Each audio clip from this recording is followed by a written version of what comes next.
favor, pegue a sua Bíblia e abra em Mateus 13, do 1 ao 23. Mateus 13, do 1 ao 23. É um pouco, temos 23 versículos, mas é importante que a gente leia do começo, até poderia ler um pouco mais além, que já dá sentido, mas gostaria que prestasse bastante atenção em tudo que o Senhor Jesus falou aqui.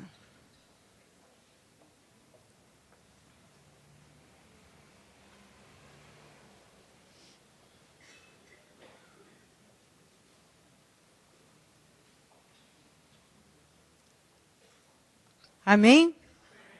Ok, Mateus 13. Naquele mesmo dia, Jesus saiu de casa e assentou-se à beira-mar. Reuniu-se ao seu redor uma multidão tão grande que, por isso, ele entrou num barco e assentou-se ao povo reunido na praia. Jesus falou muitas coisas por parábolas, dizendo: o semeador saiu a semear. Enquanto lançava a semente, parte dela caiu à beira do caminho, e as aves vieram e a comeram. Olha só. Como aconteceu já, é muito importante que você preste atenção nisso. Jesus falou muitas coisas por parábolas, dizendo: o semeador saiu a semear. Enquanto lançava a semente, parte dela caiu à beira do caminho, e as aves vieram e a comeram. E comeram a semente. Parte dela caiu em terreno pedregoso, onde não havia muita terra, e logo brotou, porque a terra não era profunda.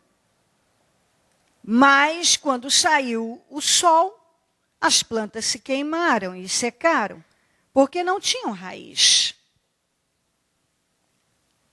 Outra parte caiu entre espinhos, que cresceram e sufocaram as plantas. Outra ainda caiu em boa terra, deu colheita de 100, 60 e 30 por 1. Aquele que tem ouvidos para ouvir, ouça. Ouça. Os discípulos aproximaram-se dele e perguntaram: por que falas ao povo por parábolas? Ele respondeu: a vocês foi dado o conhecimento dos mistérios do reino dos céus, mas a eles não.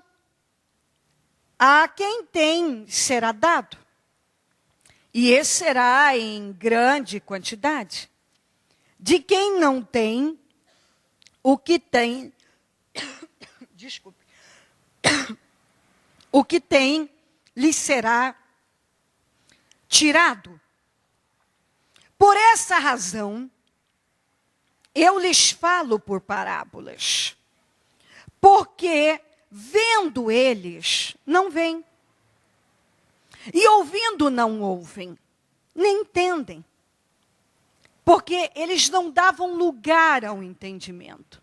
E Jesus deixou bem claro que quem tem vai ter cada vez mais, porque aquilo é desenvolvido. Mas quem não tem, até o que tiver o pouquinho é tirado. Porque não é desenvolvido. E aonde a pessoa não prospera, espiritualmente, consequentemente, em toda a sua vida. Porque vendo eles não veem, ouvindo não ouvem e nem entendem. Neles se cumpre a profecia de Isaías. Ainda que estejam sempre ouvindo, vocês nunca entenderão. Nunca entenderão. Ainda que estejam sempre vendo, jamais perceberão. Pois o coração, olha aqui, mas aqui tem a explicação que Isaías profetizou a respeito, por que isso acontecia. Então, agora é um ponto que você precisa desenvolver esse entendimento. Por que isso acontecia? Deus falou pela boca de Isaías. Porque o coração desse povo se tornou insensível. O coração desse povo se tornou insensível e de má vontade. Insensível, de má vontade. Ouviram com seus ouvidos, ouviram, não é que eles não tiveram acesso às informações e ao conhecimento. Que é o que às vezes a pessoa diz, mas eu não recebi. Não receberam. Receberam sim. Ouviram com seus ouvidos e fecharam os olhos.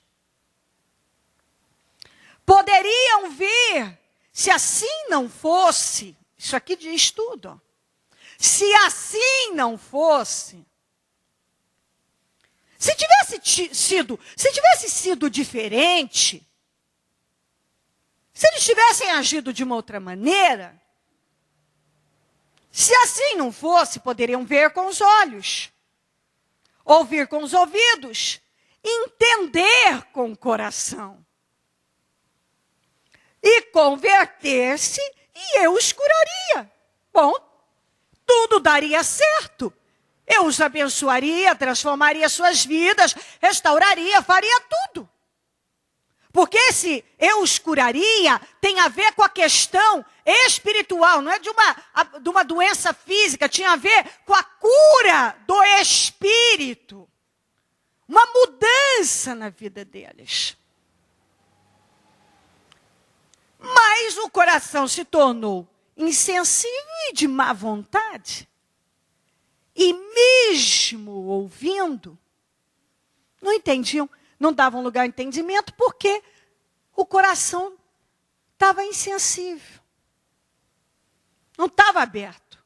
E havia má vontade de entender as coisas de Deus e entrar dentro da vontade de Deus. Se você não tiver boa vontade com as coisas de Deus, você não vai. Inclusive, o próprio Ezequiel tem uma passagem que diz assim, como vocês têm pouca força de vontade. Como vocês têm pouca força de vontade. Era o Senhor falando com esse mesmo povo. Então, há um tipo de pessoa que tem má vontade com as coisas de Deus. Ele tem muito boa vontade com aquilo que o interessa. E ele interessa-se muito pouco, tem pouco interesse por aquilo que realmente vai fazer a diferença na vida dele. Isso no geral.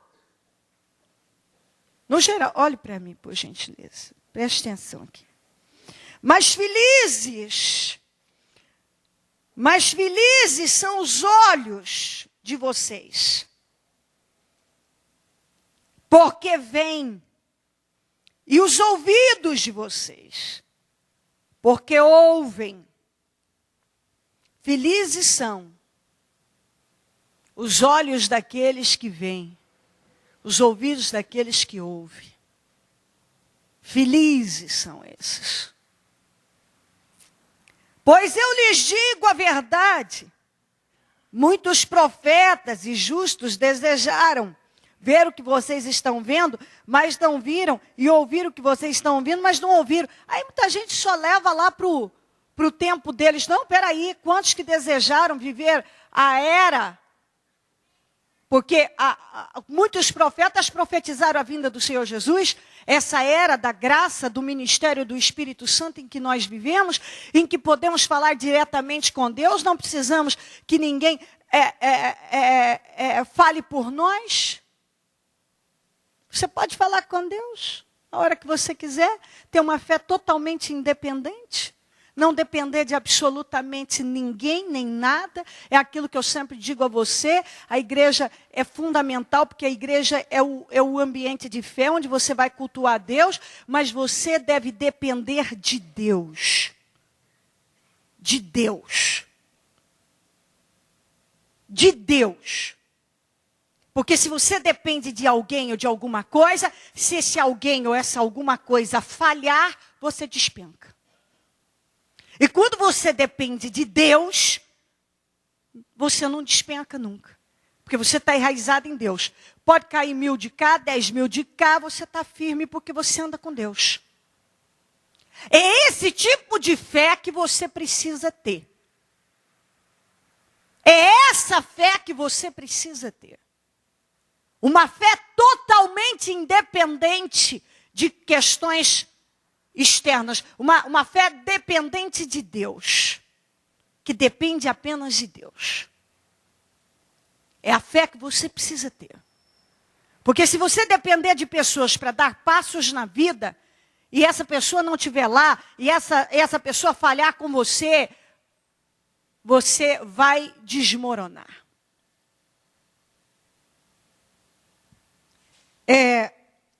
18. Portanto, ouçam o que significa a parábola do semeador. Quando alguém ouve a mensagem do reino e não a entende, o maligno vem e arranca o que foi semeado em seu coração. Esse é o caso da semente que caiu à beira do caminho. Você ouviu a palavra, mas você não deu lugar ao entendimento. Você não teve boa vontade para entender. Você não se esforçou. Porque às vezes sim, quando nós estamos começando, ou mesmo dá um tempo, eu mesmo, às vezes, eu leio uma passagem, 2, 3, já li 5, 6, para entender. Às vezes eu leio, e eu não consigo tirar o entendimento daquilo. Eu leio de novo, porque eu preciso entender, eu não deixo aquilo passar batido. Depois eu vejo que isso... Não, Deus quer falar comigo aqui. Eu preciso ter boa vontade nisso. Eu preciso ter boa vontade nisso. Eu preciso. Porque senão Deus quer falar comigo e eu não estou dando, não estou investindo o bastante nisso. Eu preciso entender o que isso quer dizer. Então a palavra vem. E às vezes a pessoa não entende e ela não dá, não se esforça, tem má vontade, não busca ter o entendimento. O que acontece com uma pessoa que não tem o entendimento? O diabo rouba. O diabo rouba. Está aqui, a semente caiu, mas as aves comeram. A palavra foi lançada sobre a pessoa, mas o diabo roubou, porque ela não buscou entender. E você precisa investir nisso. Eu preciso entender. Eu preciso entender. Entender. Eu preciso entender as coisas de Deus. Igual quando você entrou lá na escola e que para ser alfabetizado foi difícil o começo, para entender sobre as continhas de mais, de menos, de multiplicação, de divisão. Você tinha que aprender, eu tinha que aprender, era difícil, e a professora explicava, parece que naquele momento não entrava, e nós tínhamos que entender a tabuada, e tinha muita coisa que a gente não entendia, e fazia a prova, e a gente não tirava lá aquela nota, mas nós tínhamos que aprender para poder passar. Nós temos que buscar entender. Você tem que colocar como um objetivo na tua vida principal, entender as coisas de Deus. Porque se você entender as coisas de Deus, você vai prosperar em todas as áreas da tua vida. a tua vida vai caminhar na direção certa. Agora, a palavra é lançada, você não entende, deixa por isso mesmo, o que o diabo vai fazer? Vai roubar. As aves vão e vão comer a semente. Ele vai roubar você. Por que às vezes a pessoa pergunta assim,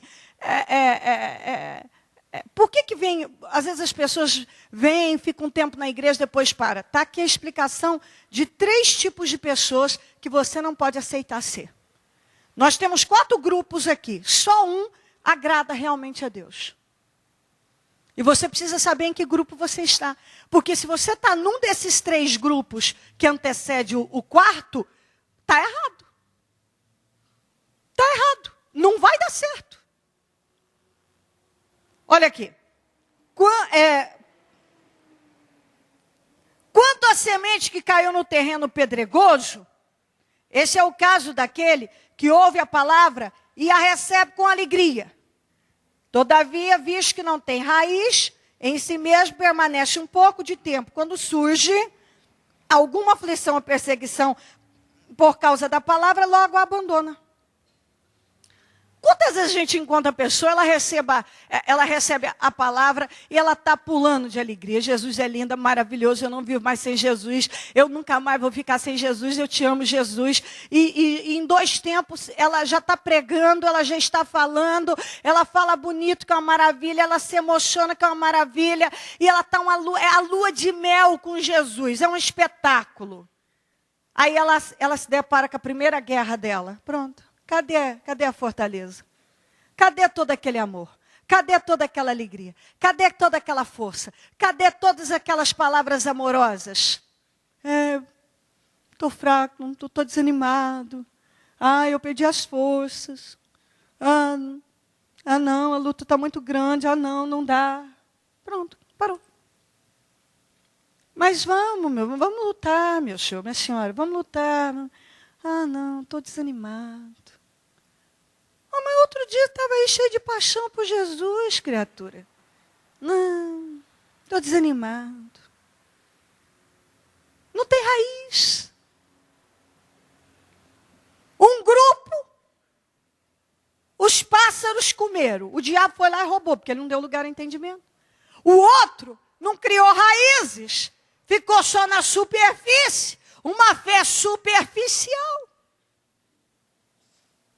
O que acontece na hora que vem as batalhas? Não tem raiz, não tem estrutura. Ele não teve um encontro real com o Senhor. É tudo muito vago. É só emoção. É só emoção que está regendo a vida da pessoa. E a base de emoção, nós já sabemos, emoções oscilam. Já sabemos disso. Nós muitas vezes acordamos bem-humorados e logo podemos ficar mal-humorados, acordamos bem-humorados, logo ficamos bem-humorados. Ora podemos estar alegres, ora tristes. Pode acontecer muitas coisas, porque emoção é emoção. Emoção. A palavra fala emoção. Eu me emocionei. Então, às vezes a pessoa está emocionada com Jesus, com as coisas de Jesus, mas ela não criou raízes. E se ela não criou raízes, o que acontece quando vem a batalha? Como é tudo emoção, a emoção negativa toma conta. Está entendendo? Então, esse é o segundo grupo de pessoas.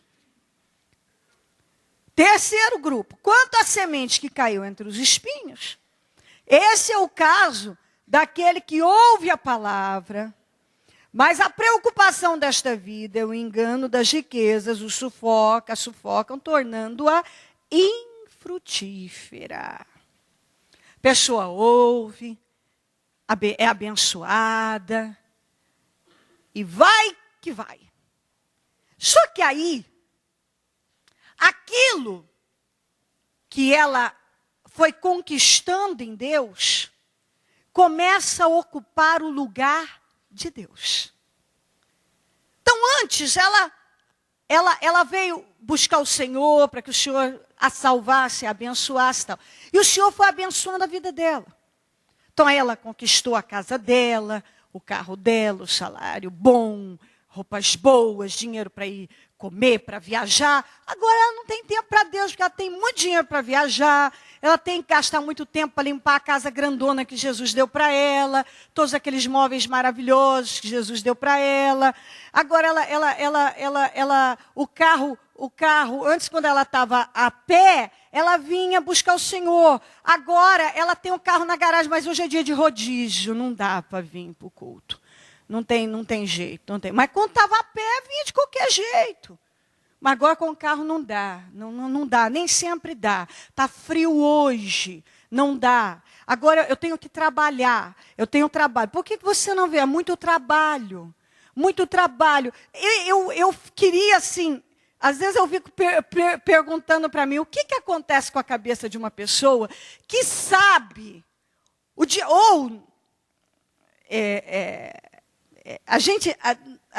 eu penso assim, ó.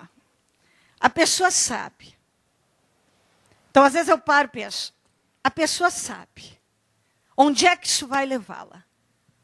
Mas ela insiste naquilo. Por que você não vem buscar o Senhor? Por que você não vê? Porque muito trabalho. Mas essa expressão, ela é mentirosa. Toda vez que uma pessoa usa essa expressão, não é a verdade. A bispa, por favor, não é, gente. Eu não vou generalizar. Tem casos e casos, mas na maioria não é. Porque quando uma pessoa quer buscar a Deus, ela se organiza para buscar a Deus. Porque eu vejo a mesma pessoa quando estava no fundo do poço, tendo tempo para Deus de segunda a segunda. Quando ele está nadando e em vitórias, ele já não tem mais tempo para Deus. Se você pergunta para ele, por que você não veio? Por que isso e aquilo? Eu estava trabalhando, estou muito ocupado. Você sabe que Deus me ensinou no início da minha fé. Se eu deixasse de ir ao culto para ir no mercado, dava tudo errado. O pneu furava, eu perdi o cartão, a folha de cheque, dava um problema, acontecia algo. Todas as vezes que eu deixei de estar numa reunião para ir fazer outra coisa, dava tudo errado. Tudo errado. Mas quando você decide colocar Deus como o centro da tua vida, e agradeça a Deus por isso, eu tenho que agradecer a Deus por todas as coisas erradas que deram na minha vida quando eu não o priorizei. E graças a Deus foram poucas que eu aprendi rápido. Porque Ele estava mostrando que me ama. E não queria que eu me perdesse na direção oposta. Não é ruim não, é bênção, foi bênção. Então, quando uma pessoa, ela está conquistando, ela arruma tempo para Deus, ela está no sofrimento, ela arruma tempo para Deus. Quando ela conquista, aquilo começa a sufocá-la espiritualmente.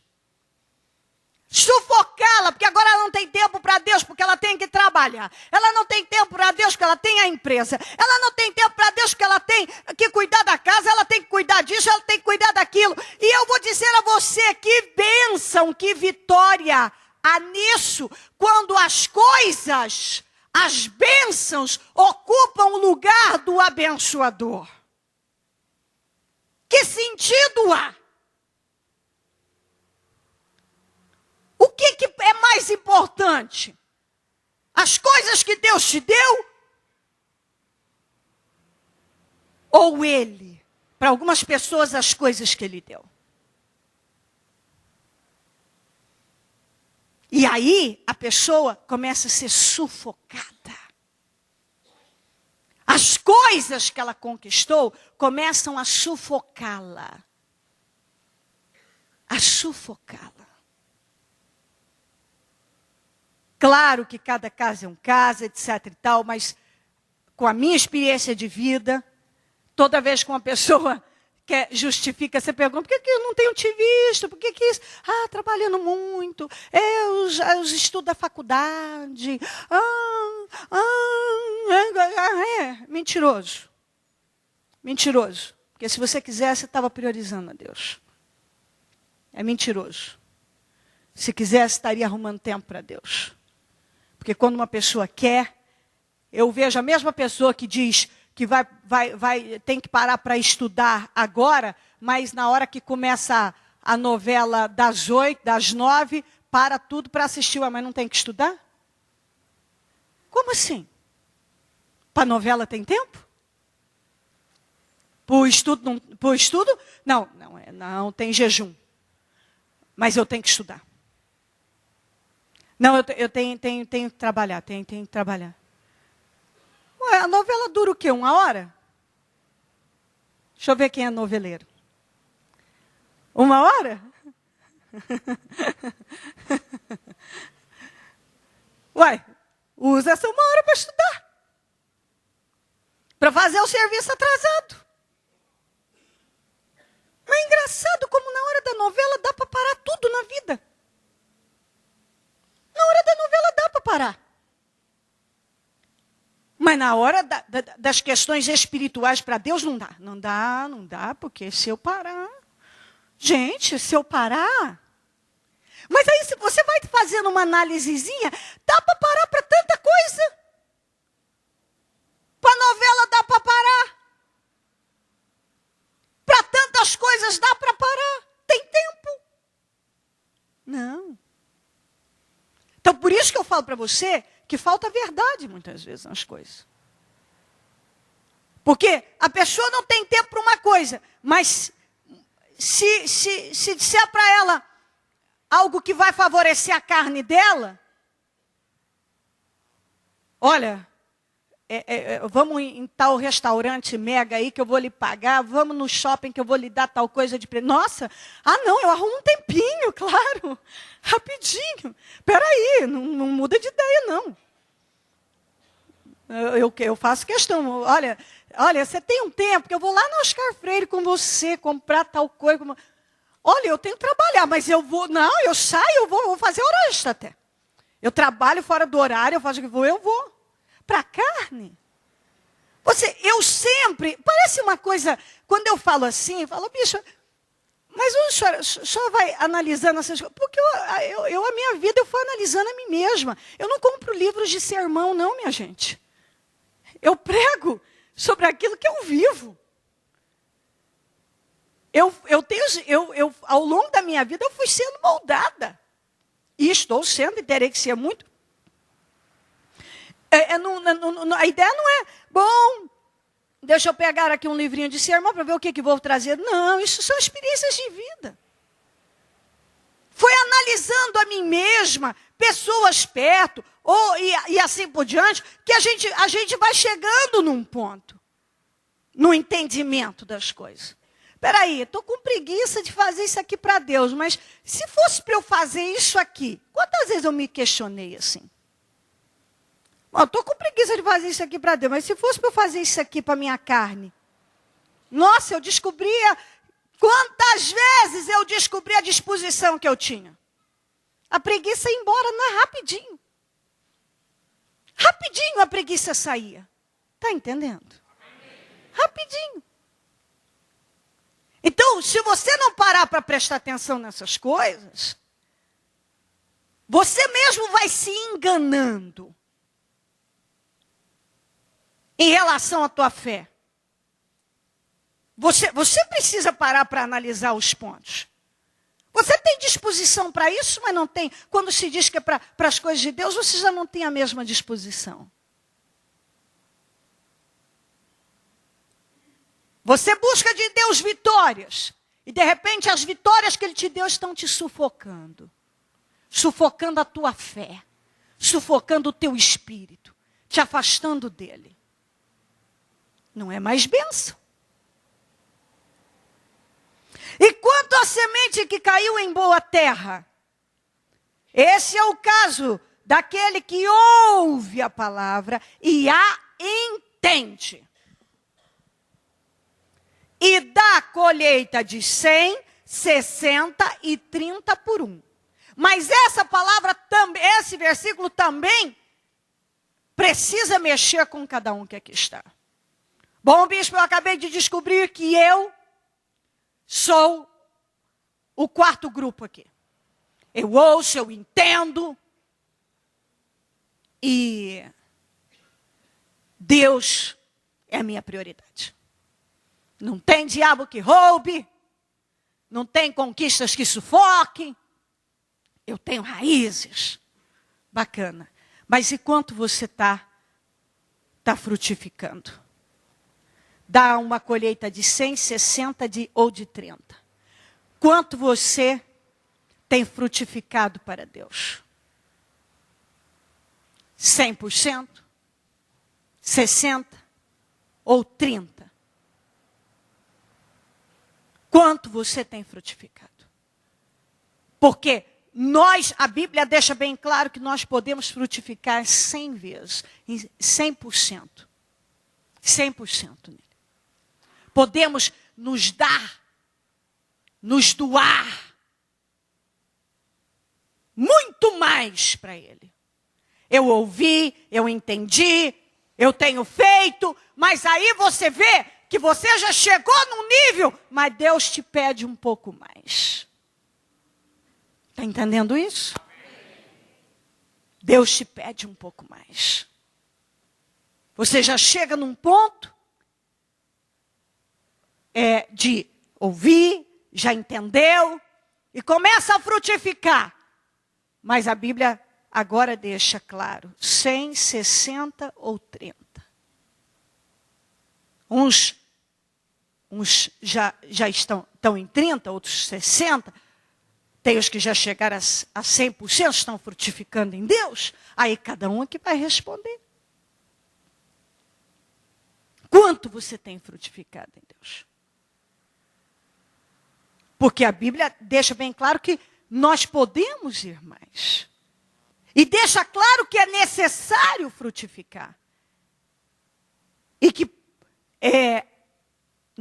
nós chegamos num ponto em que Deus pede mais.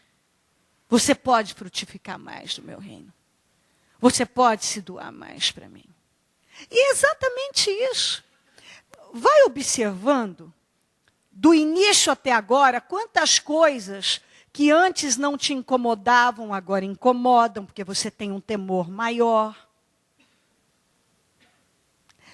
Coisas que antes você achava absurdo e exagero fazer para Deus, hoje você faz. Está entendendo isso? Estamos acompanhando? Amém? Ok? Hoje você faz. Isso significa que você cresceu. Você entendeu e você tem crescido, você tem frutificado em Deus. Então, isso mostra que você pode mais. Que você pode frutificar mais, que você pode ir além, que você pode crescer muito mais e servir muito mais para o reino do Senhor. Amém?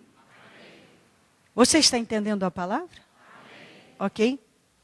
Vamos aqui para Mateus 21. 18 a 19.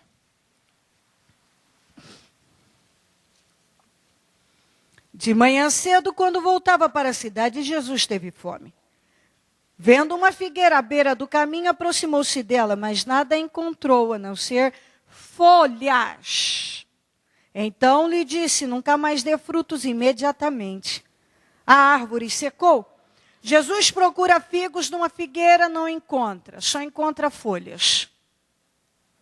Só folhas. E ele deu uma ordem para que ela secasse.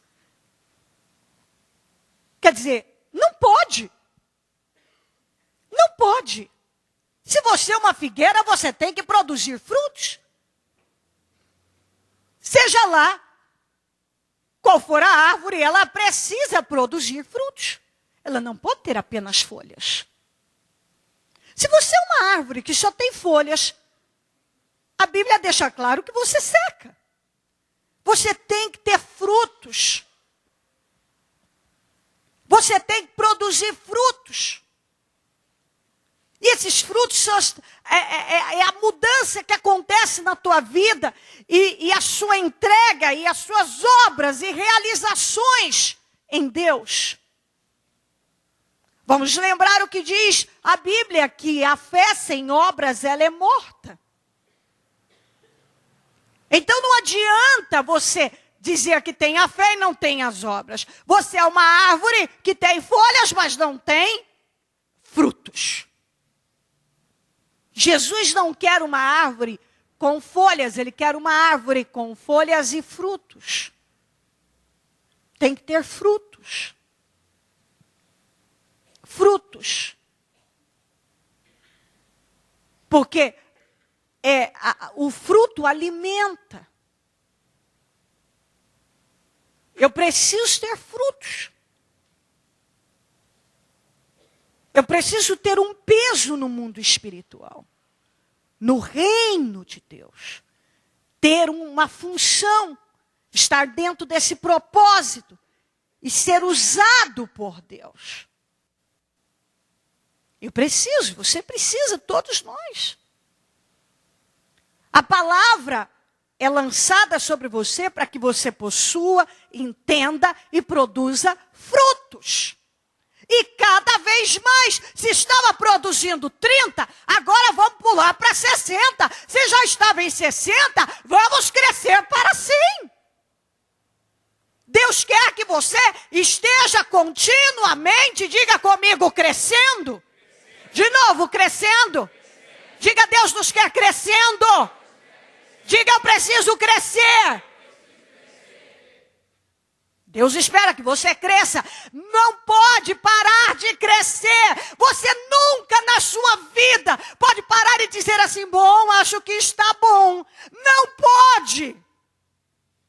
Você sempre tem que ter dentro de você a chama acesa. E aumentando essa chama com mais sede de Deus, com mais fome de Deus, mais pronto, aberto a ser usado por Ele. Sempre. Por que muitas pessoas param? Quantas pessoas que eu vejo que um dia chegaram e viveram tantas coisas lindas em Deus que edificaram a nossa fé. Mas pararam de manifestar a fé. Pararam de crescer. E você para. Você já está cansado de saber que tudo que para, diminui. Se para de crescer, vai diminuir. Não vai ficar daquele jeito. Deus mostra para a pessoa, olha aqui, ó, eu posso fazer, viu? Eu posso fazer na tua vida. Aí a pessoa para de lutar, de manifestar a fé, de crescer em Deus. Ela para de prosperar também.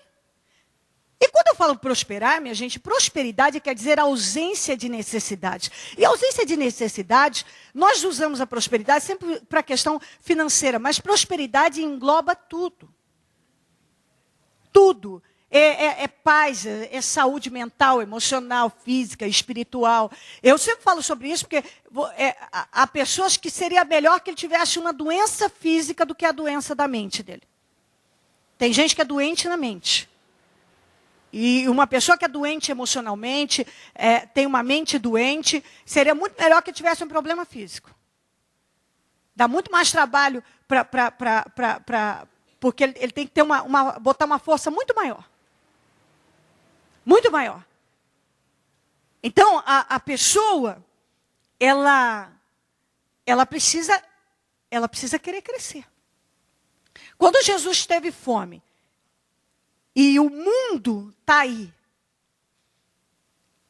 sedento, as pessoas estão morrendo e precisando ouvir de Jesus.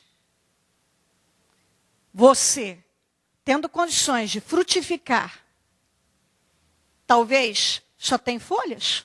Não sei, eu estou dizendo. Pode ser? Jesus chegou aqui com fome. A figueira que devia ter frutos. Não tinha frutos, secou. Seca. Seca. Imediatamente ela secou. ele deixou bem claro, a árvore que não dá fruto vai secar. Vai secar. Por isso que às vezes a pessoa, a vida dela não vai. Não vai. Porque sabe, minha gente, eu penso o seguinte, se você não fizer algo produtivo pela tua vida, na tua vida, algo que realmente vale a pena, que sentido há viver? Viver fofocando, criticando, falando mal das pessoas, olhando para lá e para cá? Viver na internet, viver assistindo cada novela que começa e que acaba? Viver para agradar os outros? Viver. Tem gente que está vivendo, ele nem sabe qual é o propósito, a função dele nessa vida. O que está fazendo realmente que vale a pena? O quê? Tem gente que gasta a maior parte do tempo falando mal das pessoas, criticando as pessoas, com ódio das pessoas, com raiva das pessoas, olhando para lá e para cá.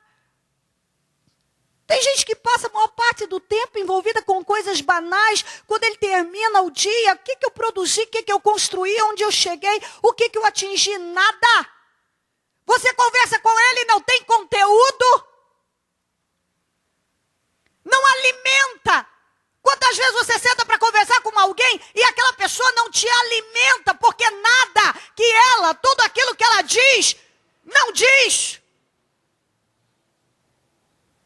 É vazia, porque não tem nada que possa acrescentar a vida de alguém. Quantas pessoas que passam o dia todo olhando para lá e para cá. Oh Deus, ó minha vida. Oh Deus, que vida ruim. Não gosto da minha vida. Ai, não gosto. Eu não suporto esse jeito dos meus filhos. Não suporto meu marido, não suporto a minha mulher, não suporto onde eu moro, não suporto mais essa casa. Não suporto isso, eu não suporto isso. Deus, e eu? O Senhor não vai mudar a minha vida, Deus. Muda a minha vida, Deus. Muda a minha vida, Deus. Muda minha vida, muda minha vida. O que você faz para Deus mudar a sua vida? O que faz para Deus mudar a vida? Você acha que uma pessoa que levanta cedo e vai dormir reclamando, olha para tudo, reclama do fogão, do gato, do cachorro, da máquina que quebrou, reclama do vizinho, reclama do marido, reclama que o dinheiro não dá, reclama que a vida não vai, que os meninos são muito arteiros, reclama que não gosta da vida, reclama que a mulher é enjoada, reclama que o carro está ruim, reclama que o emprego é ruim, reclama do chefe, reclama dos funcionários, reclama que não está vendendo, reclama disso. Você acha que essa pessoa está construindo alguma coisa? Você acha e fala do cunhado, e fala do fulano, e fala do Beltrano, e fala do vizinho, e fala do colega, e fala da igreja, e fala do pastor. Depois vai lá no pastor e diz, o senhor concorda comigo?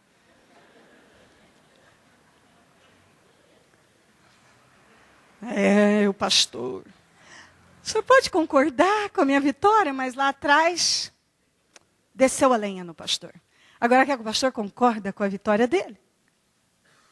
Como uma pessoa dessa vai crescer? Não, ela não tem como crescer. Não está fazendo nada de produtivo. Se você fica horas no celular conversando, sei lá o que está produzindo? Horas na internet, o que está produzindo? O que está produzindo? Eu vejo que as pessoas usam. Quantas pessoas que têm usado tão mal as suas vidas, tinham tudo para serem imensamente felizes. Imensamente felizes, mas têm o dom de estragar o que é bom e não usam suas vidas para coisas realmente produtivas, não produzem frutos. O que você vai levar da sua vida? O que está fazendo hoje para que a sua vida realmente seja melhor e abençoada? O que está fazendo? O que realmente você está fazendo? Precisa pensar a respeito. O que está fazendo com sua vida? Como está conduzindo sua vida? Está vivendo de fantasias?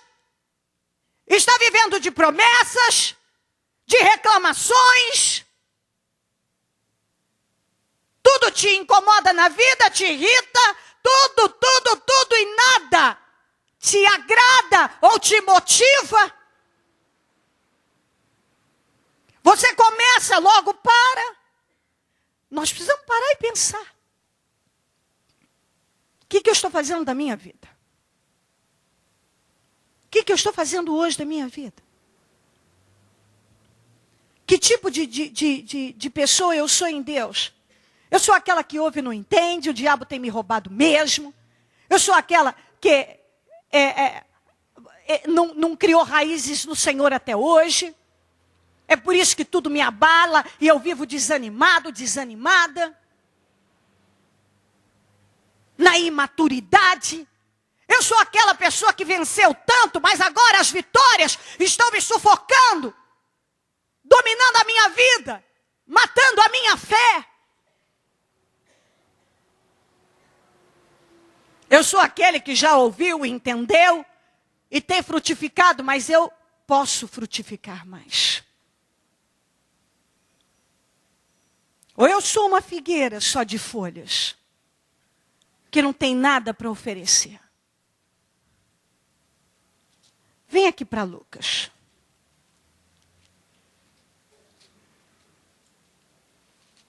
Lucas 13, 6 a 9.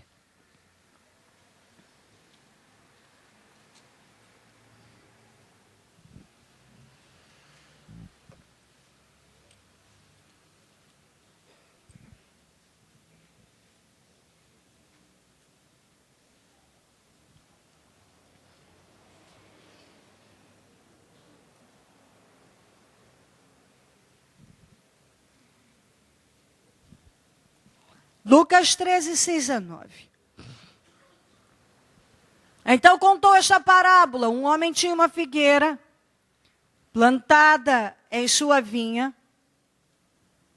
Foi procurar fruto nela e não achou nenhum. Por isso disse ao que cuidava da vinha: já faz 3 anos que venho procurar fruto nesta figueira e não acho. Corte-a. Por que deixá-la inutilizar a terra, inutilmente na terra? Respondeu o homem: Senhor, deixa por mais 1 ano, e eu cavarei ao redor dela e adubarei. Aí o homem disse: se der fruto no ano que vem, muito bem, se não, corta. Corte. Tinha a figueira que estava na vinha desse homem. E esse homem disse que todo ano, há 3 anos já, ele ia lá buscar figos. E não tinha. 3 anos já. E aquela figueira não dava figos. Ele falou: para quê? Corta, está usando a terra inútil. Aí o funcionário dele disse: olha, me dá mais uma oportunidade que eu vou adubá-la e cavar ao redor e vou adubar. Ele disse: ok, mas se não der, pode cortar. Isso nos ensina muito, Jesus contou. Será que o Senhor não olha para você há muito tempo procurando encontrar figos? Será que o Senhor não vem buscando há muito tempo ver você produzindo figos? Quanto tempo faz que você está aí e que poderia estar realizando para Deus?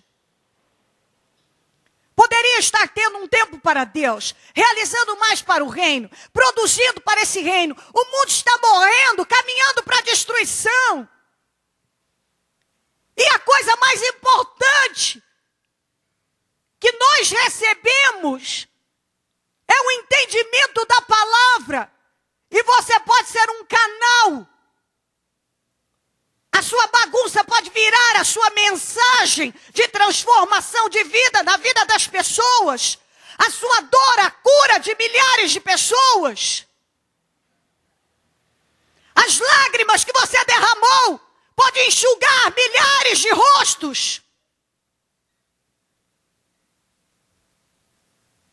Deus não nos chama para ficar no banco.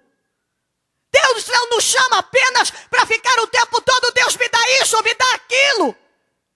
Não, não estou sendo contraditória, porque estamos numa fé de clamar a Deus o tempo todo. Sim, estamos aqui, vamos clamar e etc. Mas agora é para você entender. Você pode ter tudo de Deus, mas Deus está esperando mais de você. Deus está esperando mais de você. Deus está esperando mais de cada um de nós. Deus não chama uma pessoa só para que ela guarde todas as maravilhas que Ele fez na vida dela. Deus quer você estruturado para que você estruture outros. Isso serve para cada um que aqui está. Deus não chama um obreiro, um evangelista, para ficar a vida inteira fazendo a mesma coisa. Você chegou até aí, semeou, plantou, produziu 30, vamos para 60. Chegou a 60, pula para 100. Tem que ser a sua meta. Você sempre tem que almejar mais. Em crescimento para Deus, espiritualmente, ministerialmente, todos nós temos que ter isso em mente. Eu tenho que crescer o tempo todo em Deus. De todas as maneiras. Deus está falando sobre crescimento. Conhecer a palavra e crescer nela. É o que Deus espera. Você precisa fazer da tua vida. Fazer com que Deus possa ter acesso total e usar você, fazendo de você um instrumento de grande vitória na vida de muitos. Porque que sentido tem a vida? Viver só de forma egoísta, reclamando e lamentando, insatisfeito com tudo?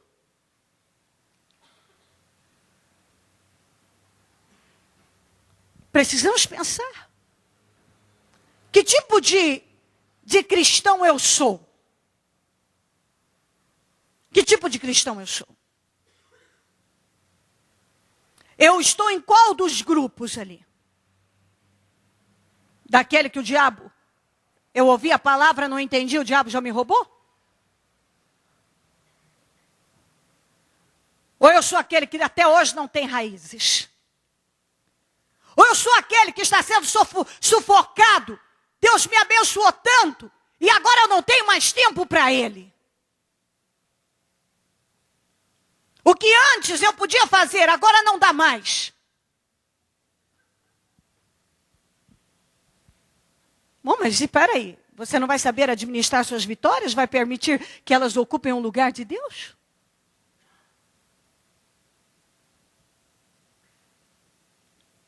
Que grupo eu sou? Eu sou o quarto. Eu estou no quarto grupo. Mas eu posso frutificar mais. Quanto tenho frutificado? Sou uma figueira que tem folhas ou tem figos? Ou será que eu sou a figueira que está aí há 3 anos, ou às vezes até mais, e até hoje não deu um frutinho sequer?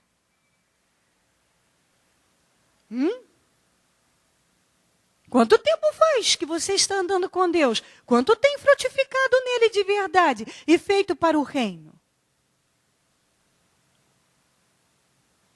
Nós somos ensinados a dar frutos a tempo e fora de tempo. E às vezes eu ouço pessoas dizendo assim, eu estou esperando resolver isso aqui ou aquilo.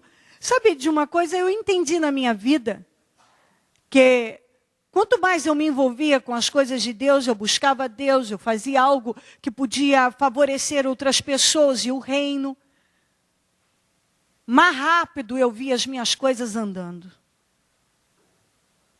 Mais rápido eu via. Até porque quando você tira o foco de problemas e coloca em coisas produtivas, a tua vida caminha. A tua vida deslancha. Mas fica em casa dia e noite falando de problema e olhando para problema para ver se ele não vai ficar várias vezes maior. Ele vai se agigantar. Mas para de olhar para ele e começa a produzir. a produzir e a produzir.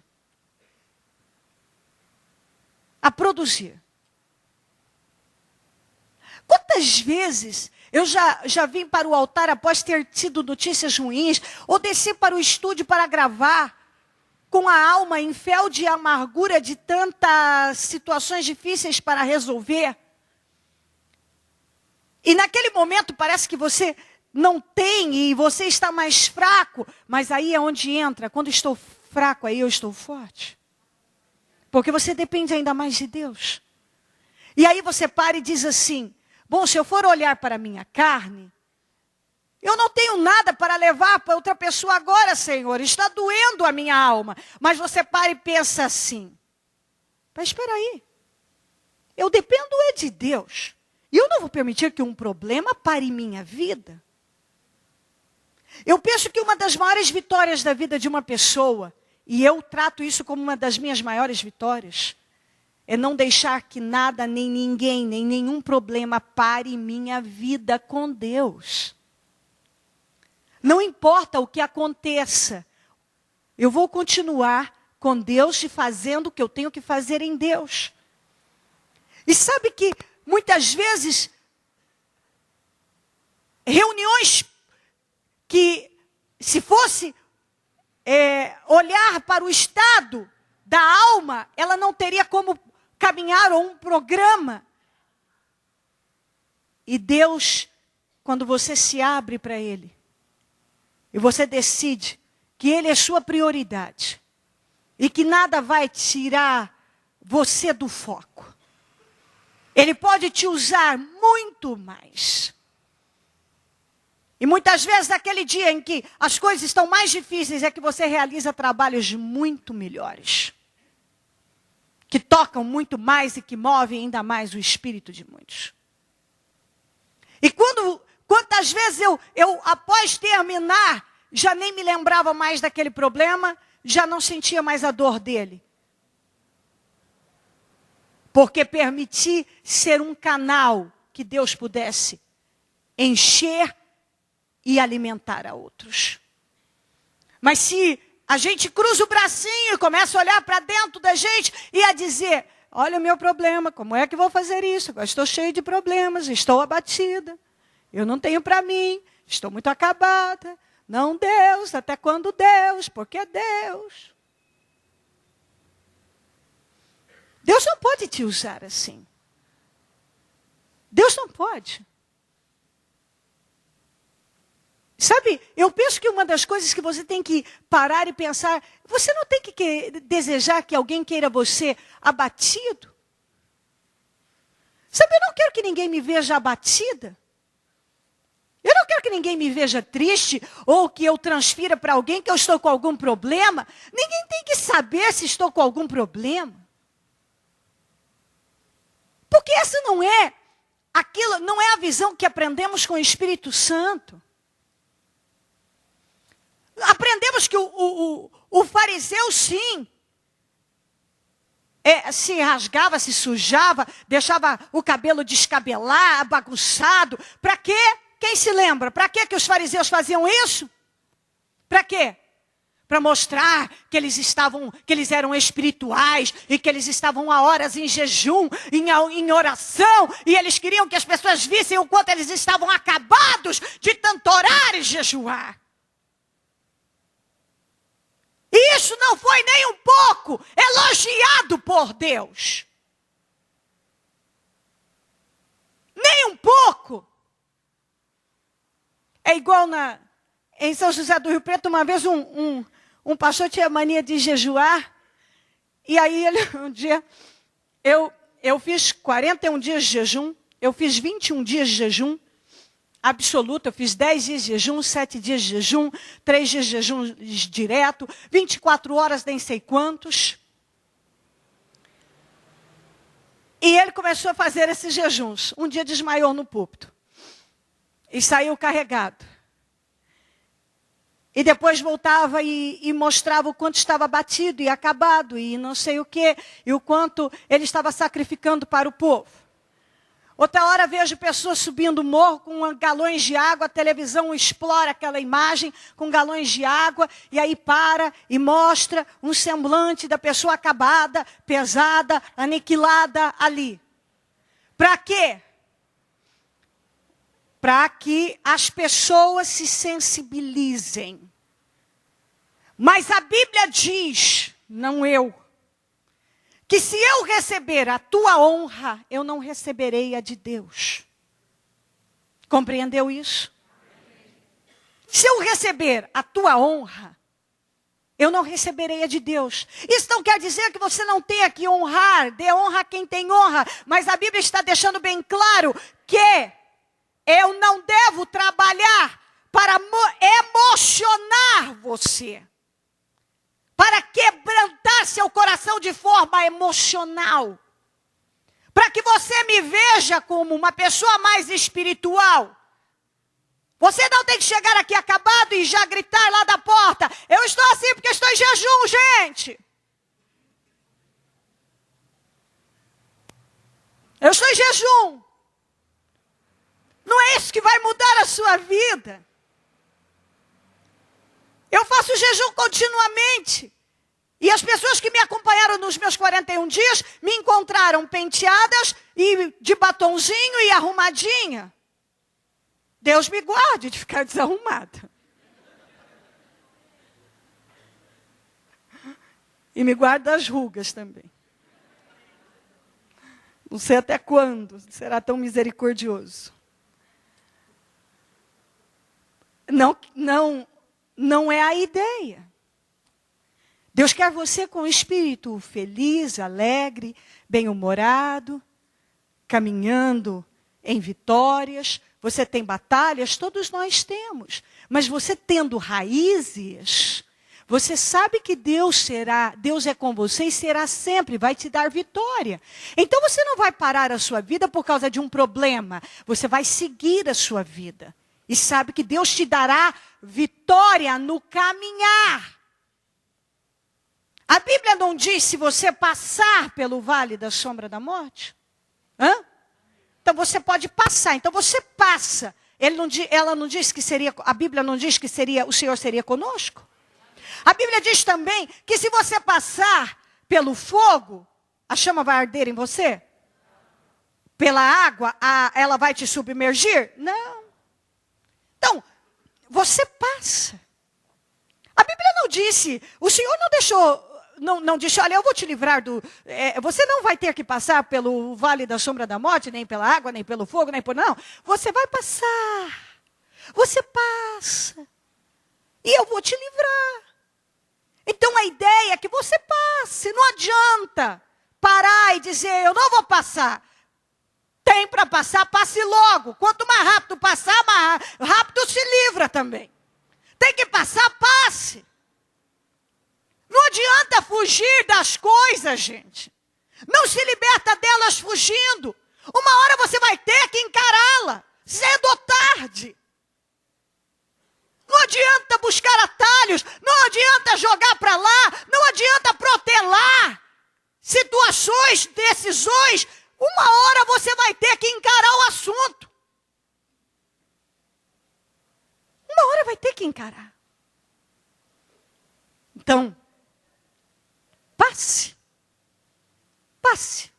Tem um problema? Passe. Mas passe louvando, glorificando, com aparência saudável, feliz.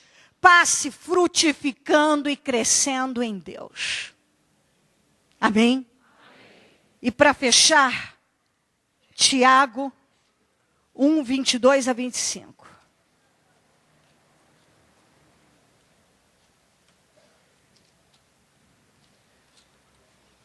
Um, 22 a 25. Sejam, por favor, repete comigo, sejam praticantes da palavra. E não apenas ouvintes, enganando-se a si mesmos.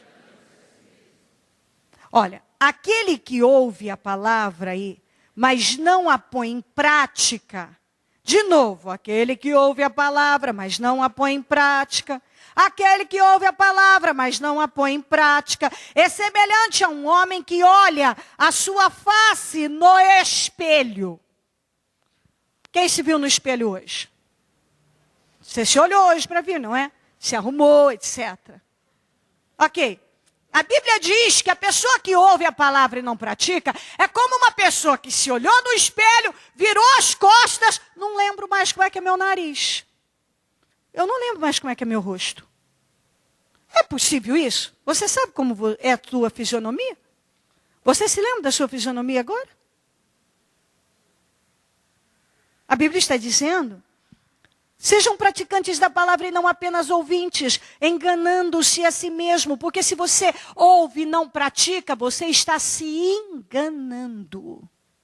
É um engano para a tua vida, é perda de vida, de tempo. Aquele que ouve a palavra, mas não a põe em prática, é semelhante a um homem que olha a sua face no espelho e depois de olhar para si mesmo, sai e logo esquece a sua aparência.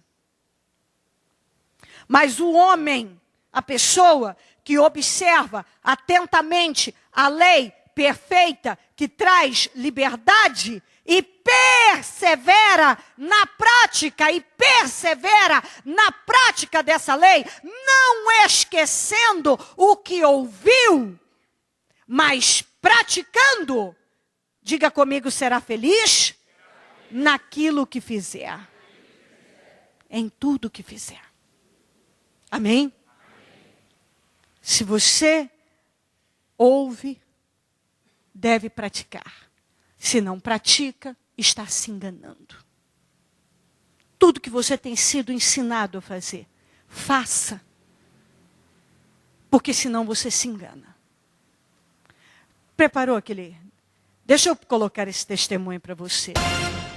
Dona Fátima, como era a vida da senhora quando a senhora chegou aqui no Ministério Mudança de Vida? Quando eu cheguei, bispo, eu cheguei totalmente destruída, entrei embriagada e foi feita orações, eu saí daqui sã e minha vida estava toda destruída no meu lar, todo destruído, tudo que eu pegava era só para beber, minha filha no vício, eu no vício, em casa não tinha prosperidade nenhuma, não tinha nem o que comer, a casa ninguém conseguia lavar roupa e nem muito menos limpar a casa. A senhora era viciada no álcool, não vivia sem o álcool? Não vivia sem o álcool, era litros e mais litros de álcool. Tinha que ter álcool em casa e cigarro. Eu já cheguei a me prostituir para me pagar em bebida. A miséria predominava? Predominava, total. Faltava comida, faltava roupa, faltava as coisas? Às vezes tinha só aquele dinheiro do pão e eu comprava o álcool. Trocava o pão pelo álcool? Pelo álcool. Foi assim que a senhora chegou aqui? Foi assim que eu cheguei aqui, toda destruída. Depressão, síndrome do pânico e cirrose hepática. Misturava calmante com pinga, às vezes precisava ir tomar injeção e estava alcoolizada e por diante. Chegou com cirrose hepática e também um sangramento, uma hemorragia muito grave, né? Hemorragia anal, que era a cirrose hepática. A vida estava uma derrota? Uma derrota, totalmente derrotada. Não conseguia lavar a roupa, limpar a casa, não tinha higiene nenhuma na casa, na família? Nenhuma. A roupa era de monte para lavar. Era meia parede de roupa para lavar. A filha da senhora que está aqui hoje, a Luciana, atuava como garota de programa, se prostituía, tinha muitos vícios, inclusive o vício do crack, não é isso? Vício do crack... etanol, cocaína, maconha e bebidas.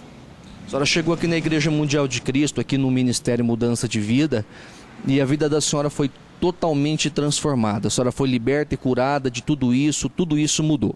Fui liberta de tudo, minha vida teve uma benção maravilhosa. Fui liberta de tudo, dentro de pouco tempo a minha roupa da minha casa estava toda lavada. Minha casa enceradinha que dava para comer no chão, tinha um lugar melhor para morar, uma casa maior, que era um quarto para cada um. Enfim, minha vida mudou, consegui um emprego de enfermeira, trabalhava de branco, vinha todo de branquinho. Acabou a miséria? Acabou a miséria, não precisava de pedir emprestado para ninguém. A depressão? A depressão acabou, a síndrome do pânico acabou, cirrose hepática eu fui curada, eu tinha anemia falciforme, fui curada. A senhora chegou então no fundo do poço e Jesus mudou tudo. Mudou tudo, transformou tudo. Minha filha parou de usar droga. A família foi restaurada também. Restaurada. Minha filha de 16 anos batizou, renovou.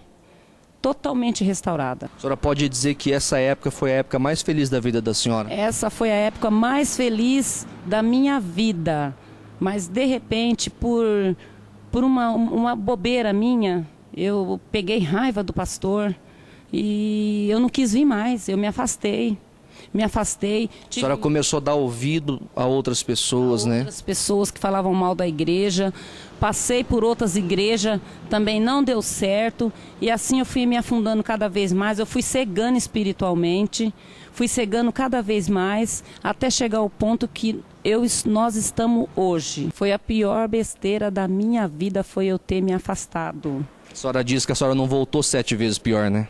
Não voltou 7 vezes piores, voltou mais de 30 vezes piores. O alcoolismo voltou mais forte, minha filha voltou a usar mais droga, a depressão voltou mais forte, o uso do calmante... Síndrome do pânico.